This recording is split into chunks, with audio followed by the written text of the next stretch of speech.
When Moses ascended Mount Sinai, he entered not just into the heights of the mountain, but into the depth of God's holy presence. The Israelites below had witnessed thunder, lightning, and the thick cloud of God's glory, but now Moses stepped beyond the cloud into God's dwelling place. For 40 days and 40 nights, he remained there. During this time, God entrusted him with precise, awe-inspiring instructions that would shape the worship and life of Israel. These were not random commands, but carefully designed patterns meant to bring God's people into fellowship with him. God began by telling Moses to receive offerings from the people. These were not forced taxes, but freewill gifts from anyone whose heart was stirred. The list was detailed: gold, silver, bronze, blue and purple yarn, fine linen, goat hair, ram skins dyed red, durable leather, acacia wood, spices, onyx stones, and gems. Every item would have a place in building the tabernacle.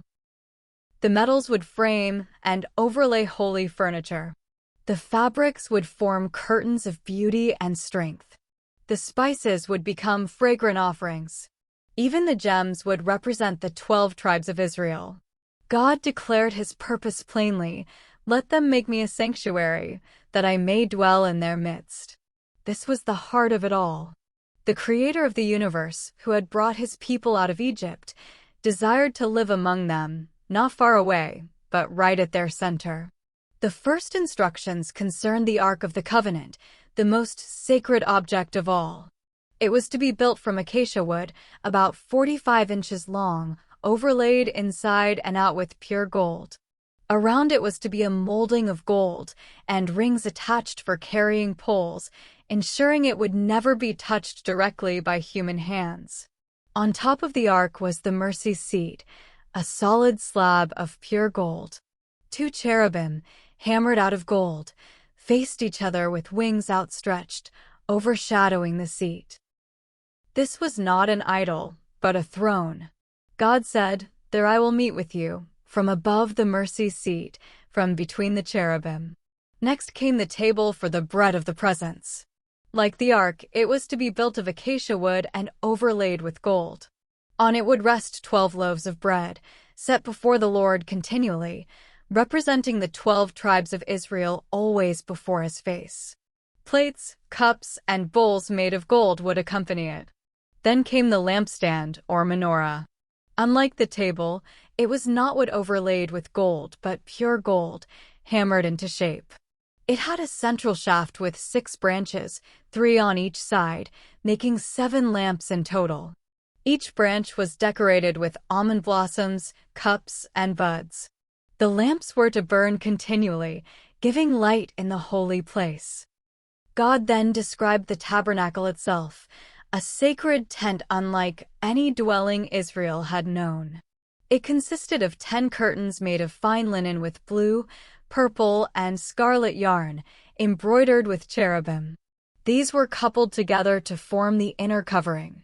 Over them were curtains of goat hair, then a covering of ram skins dyed red, and finally a layer of durable leather. Inside, acacia wood frames stood upright, overlaid with gold and set in silver bases. Bars overlaid with gold held the structure together. This framework supported the curtains, forming a portable yet majestic sanctuary. A veil of blue, purple, and scarlet, embroidered with cherubim, separated the holy place from the most holy place.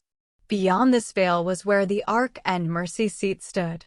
Before the veil hung a curtain serving as the entrance to the holy place, supported by golden pillars. Moving outward, God gave instructions for the altar of burnt offering.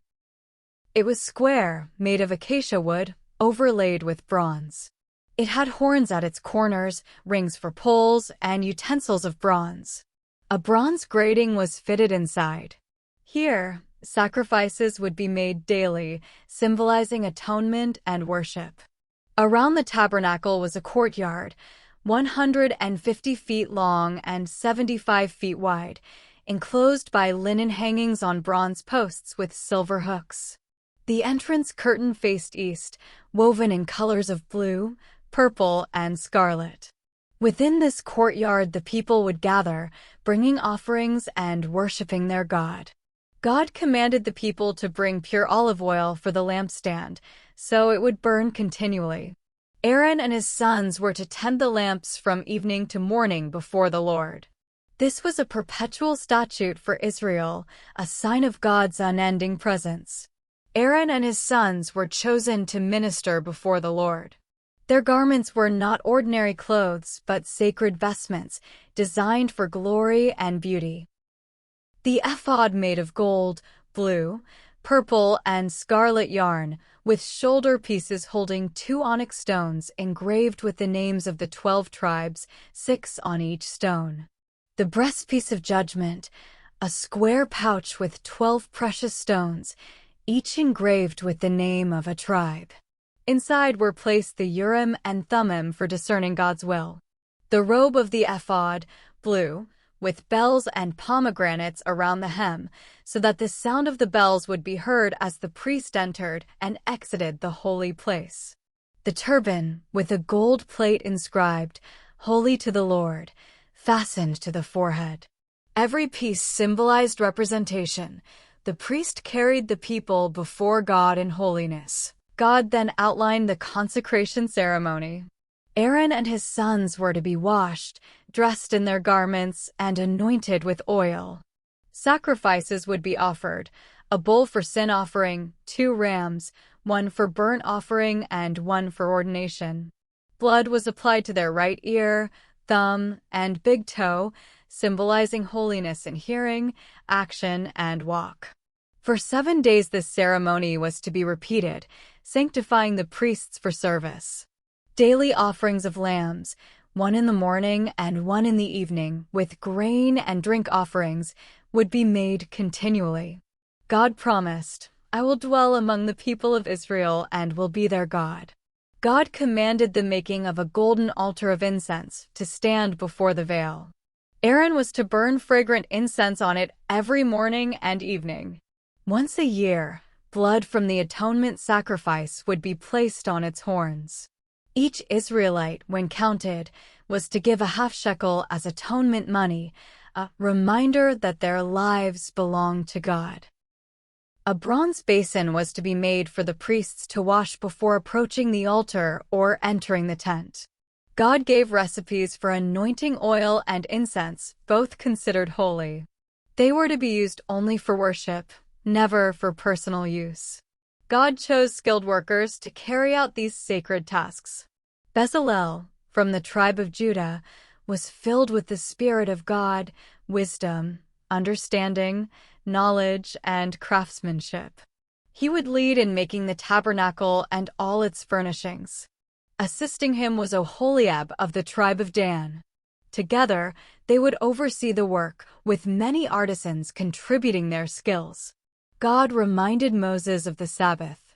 It was a covenant sign between him and Israel for all generations. Just as God had created the world in 6 days and rested on the 7th, so Israel was to work 6 days and rest on the 7th.